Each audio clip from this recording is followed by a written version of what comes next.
If somebody gave me $4 million and said you had to buy one car, what would you buy? I'd pick this 2021 Bugatti Chiron Pure Sport. This thing is a beast, it's a collector, and this is a great spec car. Imagine spending $6 million on a hypercar only for the people who built it to quietly erase it from existence.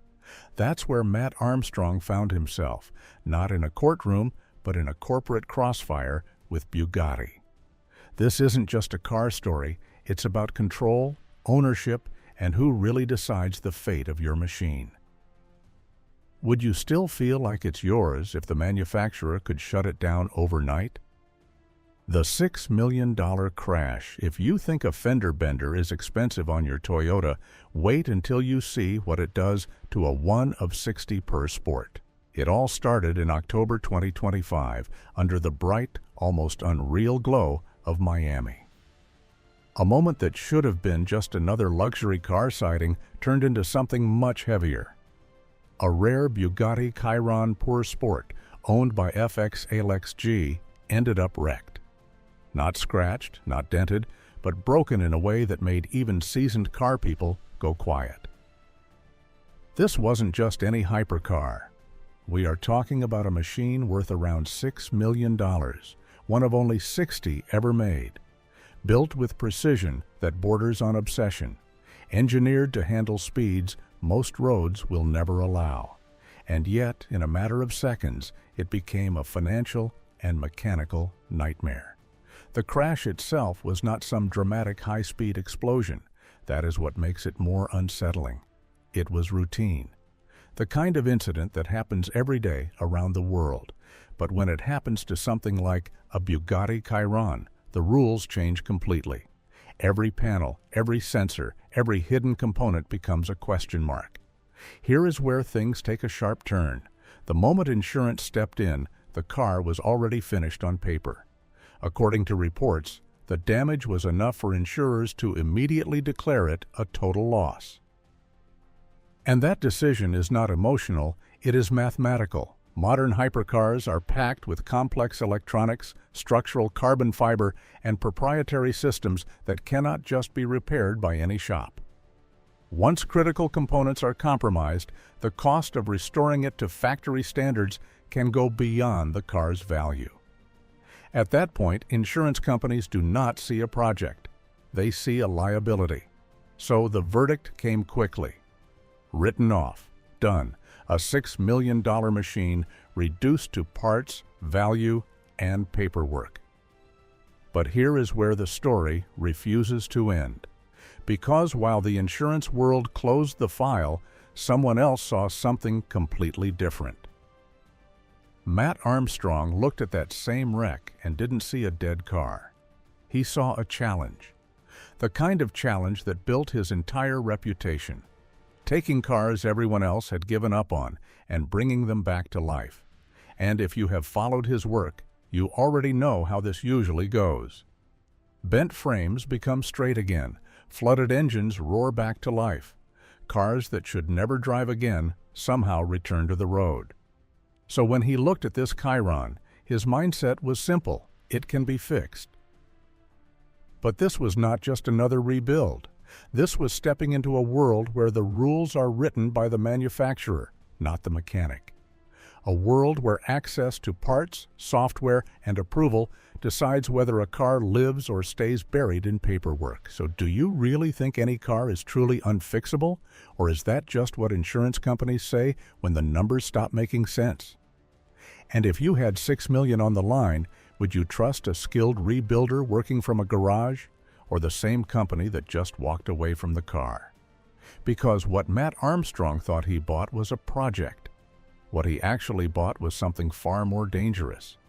Mat thought he was rebuilding a car, but he had just stepped into a silent battle. What happens when the manufacturer decides your car should not exist anymore? The death sentence. Bugatti didn't send a lawyer to Mat's door. They sent something far quieter. A digital kill switch tied to his vehicle identification number. VIN. At first, everything still felt like a rebuild story. A damaged Bugatti Chiron sitting in pieces, a determined Mat Armstrong ready to prove it could live again. But the deeper he went, the more it became clear this wasn't just metal and carbon fiber. This car had a digital identity, and that identity had just been erased. Because with Bugatti, your car isn't just a car, it's part of a locked ecosystem. Behind every Chiron sits something most people never hear about, an internal system often referred to as a passport. It tracks the car's history, its condition, its authenticity, and most importantly, whether the factory still recognizes it. Think of it like a heartbeat monitor controlled from the outside. As long as your car is in that system, it's alive in Bugatti's world. The moment that link is broken, everything changes. And that is exactly what happened here. After the crash and the insurance write-off, the car was effectively removed from that ecosystem.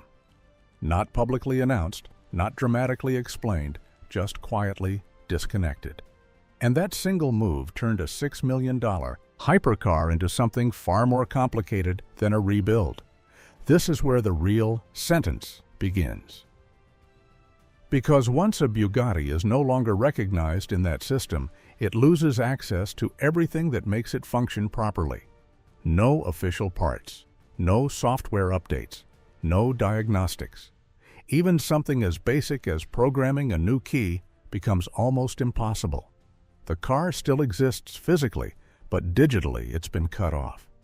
Imagine owning a phone that powers on but can never connect to a network again. That is what this Chiron became. And for a car built around advanced electronics, sensors, and tightly controlled systems, that kind of isolation is devastating. You are not just fixing broken pieces anymore. You are trying to revive something the manufacturer has already decided is finished. So now the question shifts from, can it be fixed, to, are you even allowed to fix it? This is where things start to feel uncomfortable. Because on paper, the car still belongs to whoever bought it, but in reality, a huge part of its functionality is controlled by the company that built it. That means ownership is not as simple as it looks. Is it fair for a manufacturer to decide the fate of a car after it has already been sold? And what would you do if you woke up one day and found out your car's entire digital brain had been locked out without warning? For Matt, this wasn't just frustrating, it was personal. His entire career is built on proving that cars can come back, no matter how bad things look. But now, he wasn't just fighting damage. He was up against a system designed to stop him. And yet, instead of backing away, he leaned in even harder. Because if Bugatti controlled the software, the keys, and the parts, then the only way forward was to do something no one expected. Build what they said couldn't be built. Replace what they said couldn't be replaced. Matt wasn't just rebuilding a car anymore, he was challenging the rules behind it. And that is where this story takes a turn most people didn't see coming. Because if the manufacturer locks you out completely, what happens when you decide to create your own way back in? The Fabrication Rebellion.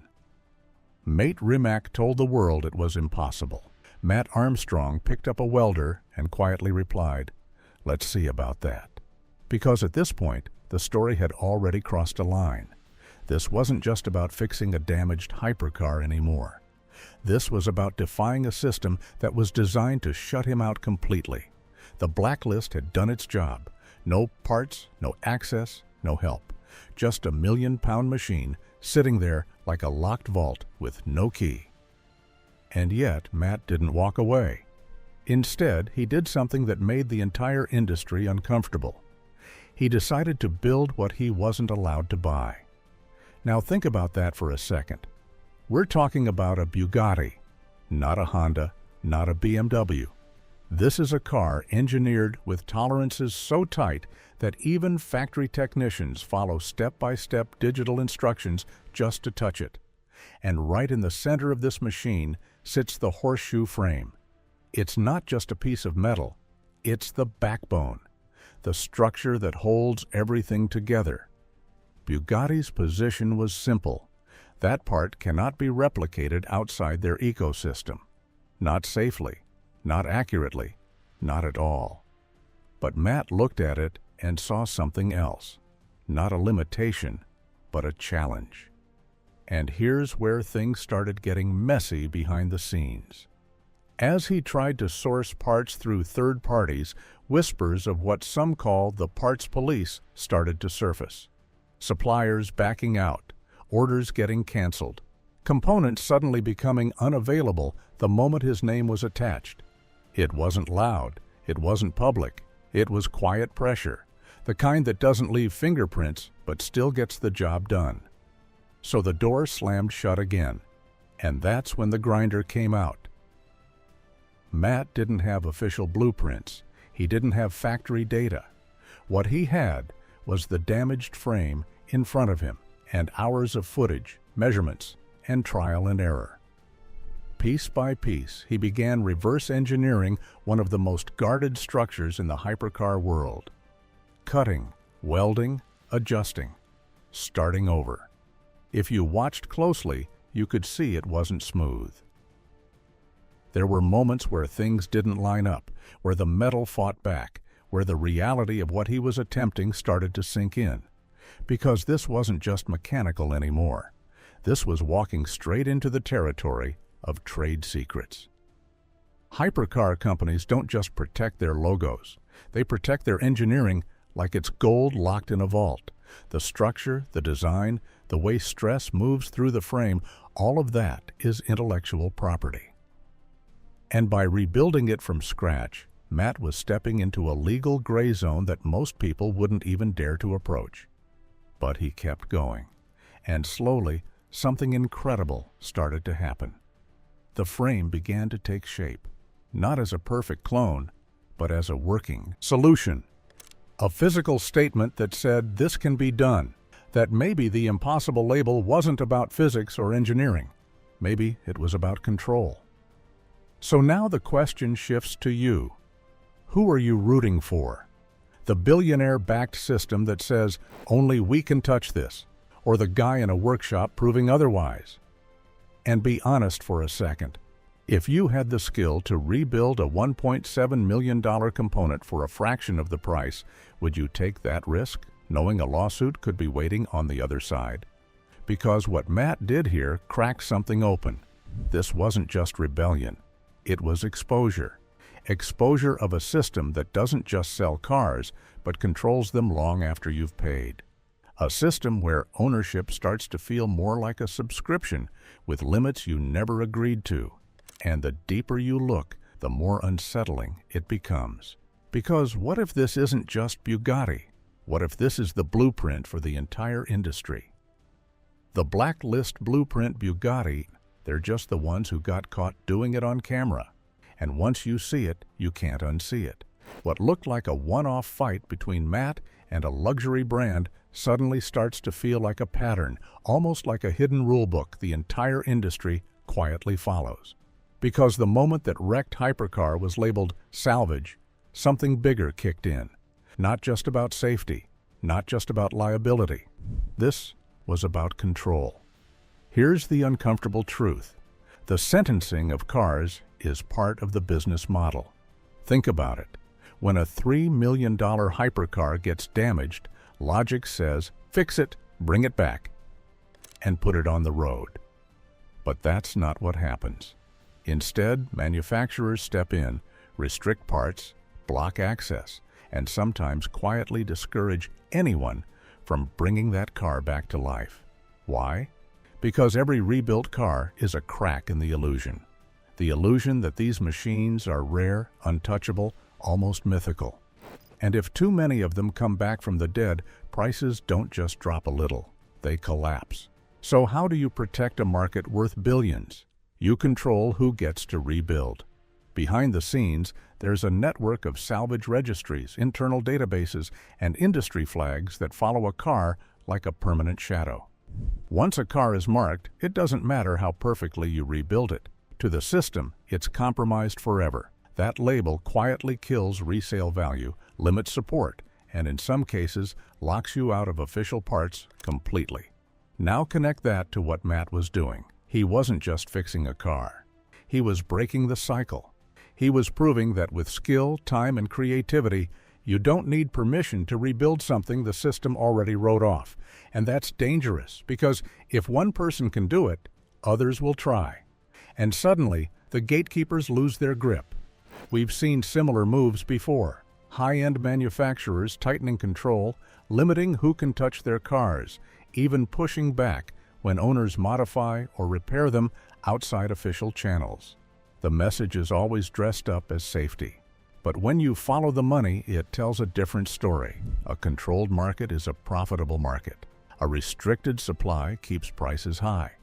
And a destroyed car is sometimes more valuable to the brand than a repaired one. So let me ask you something. When you buy something expensive, do you really own it, or are you just borrowing it under strict rules you never agreed to? And if you had the skills to rebuild $1 million machine for a fraction of the cost, would you risk stepping into that legal gray zone? Because that's exactly where Matt found himself. Not just rebuilding metal, but challenging an entire system designed to keep people out. And just when it looked like he was winning, another trap was already waiting. Not in the garage, not in the courtroom, but buried deep in the fine print of how these cars are valued. A trap that can turn a $6 million dream into a $600,000 reality overnight. The resale trap and the scandal. In the world of hypercars, a clean title is the only thing standing between a fortune and a funeral, and this is where the story flips from shocking to almost surgical. Because what happened to Matt's Bugatti wasn't just about a crash, it was about control. When that car got flagged, everything changed overnight. We're talking about a machine once worth over $3 million suddenly dropping into a completely different league. Not slightly lower, not negotiable. We're talking up to a 90% loss in resale value. A car that could command millions now struggles to even touch six figures. Same carbon, same engine, same presence. But one invisible label turns it into financial quicksand. The real scandal here isn't the damage, it's the power. Because according to reports, repairing that car through official channels could cost over $1.7 million. That's already insane. But if you don't go through them, if you dare to rebuild it, yourself, the brand, can quietly step back and say, that car no longer exists in our world. So now you're stuck in a bizarre reality. Fix it their way and bleed money. Fix it your way and lose legitimacy. Either path leads to loss, and that's where things get uncomfortable. Because this isn't just about one YouTuber. This is about ownership itself. When you buy something at this level, do you actually own it, or are you just renting prestige with strict terms attached? Think about that for a second. Would you ever buy a car knowing it could be digitally erased from value? And more importantly, is the badge still worth it if it comes with invisible handcuffs? Because as the dust settles and the rebuild takes shape, one question hangs heavier than the price tag. When the car is finally finished, will it ever truly be worth anything again? Goodbye forever. The car is finished, but the sentence is permanent. And that's where the story turns from a rebuild into a reality check. Because yes, the car runs. It moves. It breathes again. Against all odds, Matt took what looked like scrap metal and rebuilt a machine most people will never even see in real life. But here's the part nobody expected. It still doesn't matter. Because in the eyes of the system, this car doesn't exist. From the latest updates, the build is essentially complete. The engine is alive, the body is back, and piece by piece the impossible came together. But without factory approval, without that official handshake, it's locked out forever. No support, no validation, no way back in. It's like finishing a masterpiece painting and being told it can never hang in a gallery. And this is where things get uncomfortable. Was this ever about fixing a car or proving a point?